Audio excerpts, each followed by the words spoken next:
উনি অনেক কথা কালকে বলেছেন। আপনাদের দায়বদ্ধতা আছে, আপনারা দেখান। আমাদের কোনো ওনাকে নিয়ে মাথা ব্যথা নেই, আমরা ওনাকে গুরুত্ব দিই না। উনি অনেক কথা বলেছিলেন, সৌমিত্র খান একটা বুথে জিততে পারলে রাজনীতি ছাড়ব। সৌমিত্র জিতেছে, রাজনীতি ছাড়েনি। অর্জুন সিংকে না হারাতে পারলে রাজনীতি ছাড়েনি। অতএব ওনার কথা সিরিয়াসলি নেওয়ার কোনো দরকার নেই। এপারের হিন্দুরা লড়েছে, দীপু দাসের জন্য লড়বে। বাংলাদেশে 2 কোটি হিন্দু যদি অত্যাচারিত হয়, ভারতবর্ষের 100 কোটি হিন্দু চোখ বন্ধ করে থাকতে পারে না।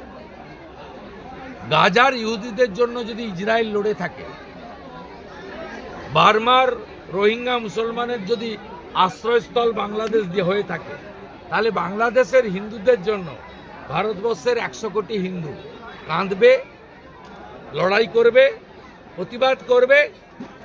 বাংলাদেশের মুসলমানরা যদি বাবরি মসজিদের জন্য টাকা দিতে পারে, আমরাও দীপু দাসের বাবার অ্যাকাউন্টে টাকা পাঠাবো। এটাতে বিজেপির কথা নয়, জামাতের কথা নয়, এটা হিন্দুদের বিষয়। আপনি বাংলাদেশ থেকে হুমায়ুন কবিরকে বাবরি মসজিদ বানানোর জন্য টাকা পাঠাতে পারেন, আর আমি শুভেন্দু অধিকারী হিন্দু, আমি ডেপুটি হাই কমিশনের সামনে লড়াই প্রতিবাদ করতে পারি না? আমি দীপুর বাবার সঙ্গে ভিডিও কলে কথা বলতে পারি না? আমি দীপুর বাচ্চাটা, তার বউটা কিভাবে থাকবে, তার বাবা কিভাবে বেঁচে থাকবে, তাকে আমি অর্থ দিতে পারি না? এটার সঙ্গে বিজেপি জামাতের কোনো সম্পর্ক নেই। আমার তৈরি করা শহীদ বেদিতে মালা দিতে দেয়নি 14ই মার্চে 2022 সালে। আমাকে হাইকোর্ট থেকে অর্ডার এনে মালা দিতে হয়েছে। এটা আমার 102 হয়েছে, আরো 1.5 মাস করে নিক।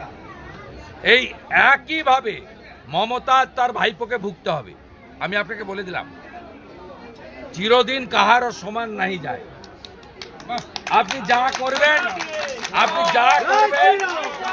করবেন তার রিটার্ন আপনি পেয়ে যাবেন। দাদা, এসআইআর এর শুনানি পর্ব চলছে, সেখানে তৃণমূল নেতারা একজন বয়স্ক মহিলার ছবি পোস্ট করে দিয়ে দাবি করছে যে ইনি কি রোহিঙ্গা ছিলেন। 80 বছরের বৃদ্ধাকেও সেখানে সিঁড়ি ভেঙে ওপরে উঠতে হচ্ছে।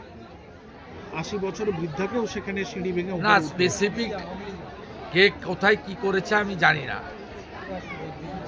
অতএব আমি এটা নিয়ে পার্টিকুলার বলতে পারবো। যারা নোটিশ পেয়েছেন তারা আনম্যাপডে নোটিশ যারা পেয়েছেন, বিভিন্ন কারণ আছে। তৃণমূলের এক সাংসদ বারাসাতে, তার পরিবার আনম্যাপ হয়েছে। তিনি অনেক অভিযোগ করছিলেন, বর্তমানে ইলেকশন কমিশন তার উত্তর দিয়ে দিয়েছে। অতএব এটা জেনে বলতে হবে পার্টিকুলার কেস। কিন্তু রোহিঙ্গা বা বাংলাদেশি মুসলমান তারা আনম্যাপেও যেমন আছেন, প্রয়োজনী ম্যাপিংয়েও আছেন। সেটা তো খোলেনি ইলেকশন কমিশন।